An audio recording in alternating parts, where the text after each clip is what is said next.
Hello viewers, on Gran Turismo 7 we have a brand new set of physics within the game. I don't think I've ever seen such a divided response as to whether or not this is a good or a bad thing.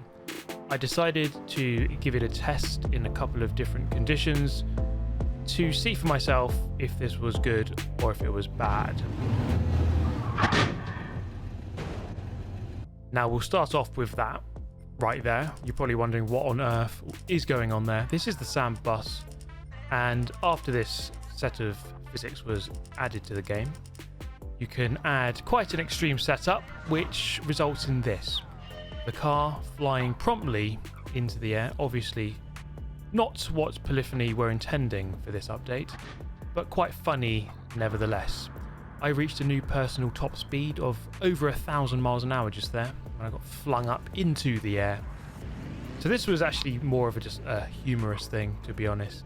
Now, Polyphony have already come out with a statement saying that the problems here were unintended and they're currently under investigation. In fact, by the time you probably watch this video, they've probably already fixed it. Anyway, moving on to the next point. Now, the next point is that of chronic understeer. Now, I would say that overall this update does make more of the cars more understeery, especially if you try to brake and turn at the same time. However, I had some issues with this car here, this Dodge Viper, and not only this car to be honest, but around these hairpins it was taking forever to turn. Something to note here is that I had to really crank in a lot more steering angle to get the car to turn. That's not really too much of an issue in its own right, but I would say the fact that it was taking so long to turn in some of these corners did feel a little bit off. And it wasn't really just the Viper, I also tried this MR Audi R8, also in Group 3, but it was also taking a very long time to turn around this left hand you see there. Just seems to understeer forever. It felt a little bit clumsy to be honest, and I wasn't the biggest fan of that exactly. So on certain cars, certain combinations, certain tracks, certain corners, cars do feel extremely understeery, more so than they should. We're going to move across to Daily Race C this week. This is in Group 4 around Road Atlanta. This is a good benchmark. As you can see on the leaderboard, none of the times have been improved since the update. All of those times come from before the update, so pretty much all Group 4 cars are slower than they were before. Quite important to know that all the cars, at least in Group 4, off the pace compared to before the update. Now, I was trying to match my best time, which is a 23.203. Managed a 23.9 on that first lap. However, I was able to get another 23.9 before improving on this lap. I was able to get closer, but what I would say that after driving this combination for a couple of laps here, the main thing is that the BOP is different, which we'll get to in a moment. Also, it is slightly harder to drive right on the edge in this car combination. Crossing the line, 23.7, still half a second off my personal best. And so you can see there that this car around this track is definitely slower, there's no question about that. I tried to take this grass line. It's actually harder to do this. It really is actually very hard, as I kind of proved there. It's very difficult to come off of that grass and sort of stay stable. Stability of the car over curbs certainly decreased, I would say, and especially if you want to use the grass as well, that is not as easy to do now. So overall, I would actually say that this feels better. I actually quite like the feel of it. Yes, I know I'm spinning here, but that's because I was touching the grass and coming off of the grass. So that's probably not the right way to drive, but the BOP has been changed in the game. So this is actually very important to note. Now, the Aston Martin Vantage in Group 4, interestingly, hasn't actually technically had any changes made to it, but the performance points rating is lower, which would probably explain why I'm about half a second or 3/4 of a second slower than before. Anyway, moving on to the next thing. This is the Porsche GT3 RS around Interlagos. Decided to load in and give this car a go. This is a car I've used quite a lot in the past, and so it's a good test just to see exactly what this car feels like. A road car as well, away from the race cars which we've tested so far. Now, in terms of the road cars, I actually say these feel pretty good. I would say the main driving characteristic of the new physics is that you have to be a lot more mindful of your inputs.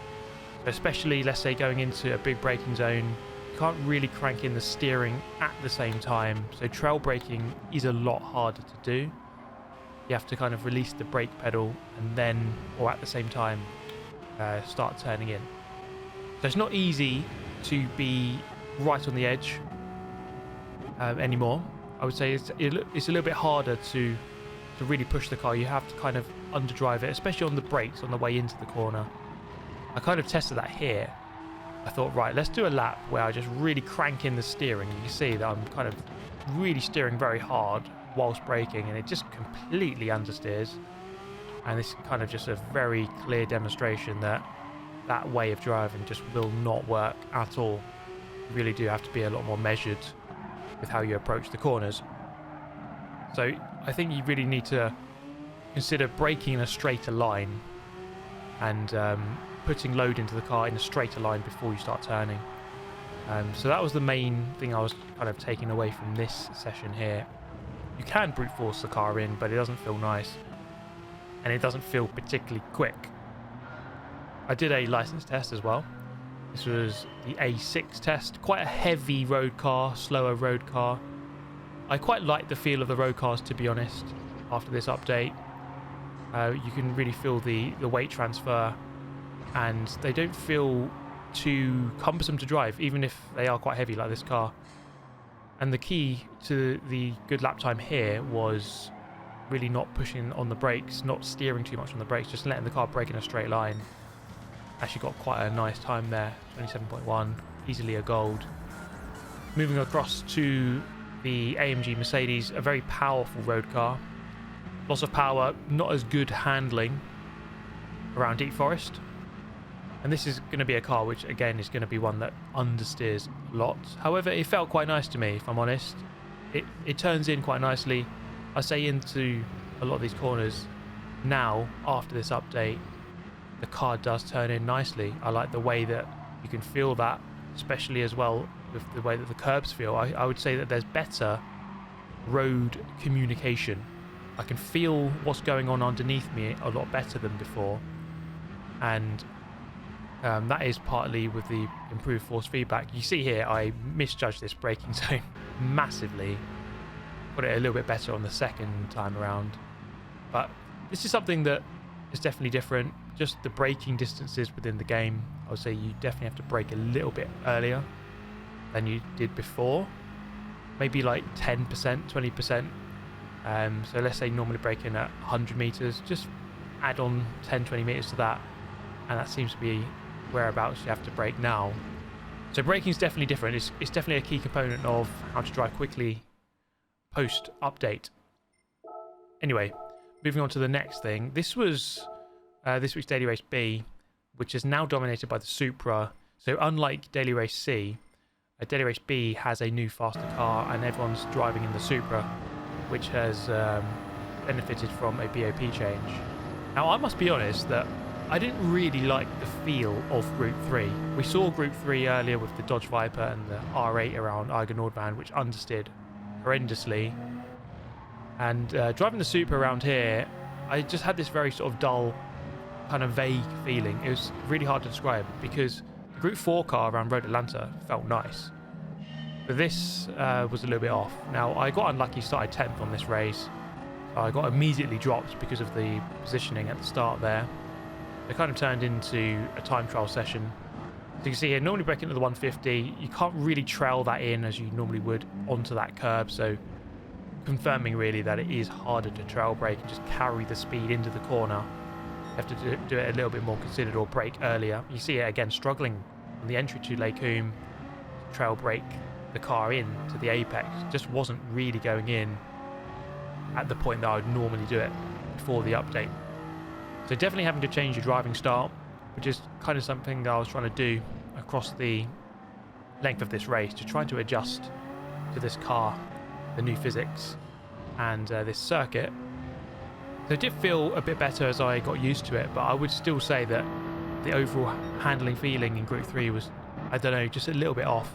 I didn't really like it, and normally I really like Group 3. So it was a little bit of a shame that I think that this category at least has gone downhill. And I think that does categorise this update. It does seem a little bit hit and miss. Some cars feel great, some don't. You see they're trail braking a little bit better there, but braking a lot earlier than I had to before. Eventually finishing this race in 7th after that guy got a penalty there. So not the best experience in Group 3, but staying at Spa, the wet weather physics have changed. So grip reduction on the racing line in wet conditions and hydroplaning physics have been adjusted. So 2 things there. Now I wanted to test this because Gran Turismo in the past has kind of got wet weather physics a little bit wrong. In the past you had to kind of just drive the dry line but a bit slower. And they've apparently changed what the grip is like on the traditional dry line. So I decided to do a couple of laps here where I stuck religiously to the dry line.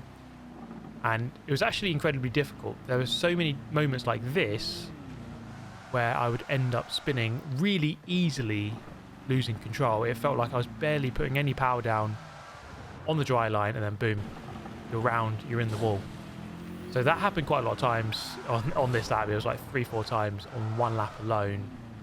So it wasn't particularly pretty. Also with the braking zone into Lake Combe, also having to brake like a lot earlier than what you normally would. And so eventually I managed to get my act together and put down a slightly better lap here, getting, let's say, a 2:41.1. Then I decided, right, let's try and brake off of the line. So you go slightly narrow, then go a little bit deep, go beyond the racing line, and then cut back to get a straighter exit. Is this better? This is kind of what you'd normally do in real life, I guess, just to come off of that racing line, the dry racing line, to try to find the grip. And then, for example, into this one, just going beyond the racing line, you see they're just going a little bit deeper. It allows you to straighten up the car and get on the power slightly earlier. So I think there's something to this. It's going to be really interesting once an actual daily race comes up, a sport mode race, and then the real best players in the world start working out exactly where the grip is. But I think there's something to this line where you go a little bit deeper and cut back. You see they're just gaining a couple of tenths against the Ghost, which was taking the traditional dry line. Going a little bit narrow here into the final chicane, off the racing line once again, and it seemed to work. There seemed to be some merit to this line. I think I was getting some luck. A much better lap time there, 2:39.6. We can try again. Let's see if we can go a little bit more extreme. Just braking a lot later. Feels like there's definitely more grip. And this is something I've experienced in real life, especially in karting. Once it gets wet, you really want to stick off of the racing line. And that seems to be mimicked here. So I think this is a step in the right direction for wet weather physics. I'd like to know what you think, of course. You see they're braking off the line in the middle of the circuit. Seemed to work a lot better. I was able to get the car into the apex. You still have to cross the racing line at some points, of course. So you're never going to quite fully escape from the dry racing line. But there are a few more examples here. So the Ghost is taking the dry line, but look at this. If we go to the left, go deep, beyond the racing line, allows you to straighten up. And again, likewise for this next corner, onto the back straight, taking that wide line. It just feels safer. Even if it isn't quicker, it feels like you're not going to hydroplane off the track. So there's kind of possibly 2 benefits to taking this different line. So quite an interesting change here. I think it's a good one. I quite like it. But yeah, as I say, I would quite like to see this in a proper daily race where we can see the comparison between like the best players in the world to see exactly what they're going to be doing. So improved up to 2:38, so definitely getting quicker. And looking at some more slidey gameplay, now onto the dirt. Now, of course, before the trailer or before the update came out, we weren't sure if this update was only applying to dirt physics or the whole game, but it applies to everything, of course. And on the dirt, I would actually say that this feels really nice. The car kind of glides across the surface. I really like the way that the car feels on the dirt now. You really get the car, get the back end round, and you can really push the power to kind of keep that back end sliding around. And it feels a joy to drive. I just really enjoyed this. It's been a while since I last drove on the dirt stuff on this game. But I always feel like Gran Turismo did a good job of dirt, but I think it's better now. I'm not going to go into like excruciating detail about exactly what feels better, but I think it just feels nicer. It just glides across. You can get the back end round a little bit easier. And yeah, I think this is again a step in the right direction. So wet weather is good. I think dirt is good. How about extremely high grip scenarios? So Super Formula, I mean, this is kind of the highest downforce in the game, near enough. Driving here around Road Atlanta. Now, interestingly, as you can see here, I went very wide. My wheel felt very light. This is something you're going to experience. The wheel feeling very different depending on what car you're driving.